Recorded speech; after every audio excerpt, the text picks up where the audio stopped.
ये आपका फर्ज बनता है। हम आपको बता दें, जब बीजेपी 1980 में बीजेपी का गठन हुआ, बीजेपी के बाद सपा बनी है। हमसे हमारे लोगों ने, हमारे रहबरों ने, हमारे लीडरों ने कहा कि बीजेपी बुरी पार्टी है, सपा अच्छी पार्टी है, बीजेपी बुरी पार्टी है, कांग्रेस अच्छी पार्टी है।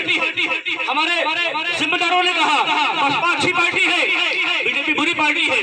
हमने बीजेपी को उनकी बात मानकर बीजेपी को वोट देना बंद कर दिया और हमने सपा कांग्रेस को वोट देना शुरू किया। बीजेपी दुश्मनी तो यही है। अगर हमारे बड़े लोग, हमारे बुजुर्ग कहते हैं कि बीजेपी अच्छी पार्टी, कांग्रेस बुरी पार्टी, तो हम किसको वोट देते? हमारी बीजेपी से दुश्मनी सिर्फ इसलिए कि हम बीजेपी को वोट नहीं देते, इसलिए दुश्मनी है, सिर्फ इसलिए दुश्मनी है। हम जिसको वोट नहीं देते वो दुश्मन हमारे हैं, और जिसको वोट दे रहे हैं क्या दोस्त हमारे हैं? आप बताइए, सपा को मुसलसल दे रहे हैं। अभी हम आपको सीतापुर का किस्सा बताते हैं। हमारे सीतापुर के एक बहुत बड़ी शख्सियत मौलाना शौकत कासमी साहब, आपने शायद यहाँ पर नाम सुना होगा जितने भी लोग। सीतापुर की बहुत बड़ी शख्सियत जो दिल्ली मरकज के एक जिम्मेदार है, जो पूरी दुनिया में जाते रहते हैं, उनके मदरसे को तोड़ दिया गया।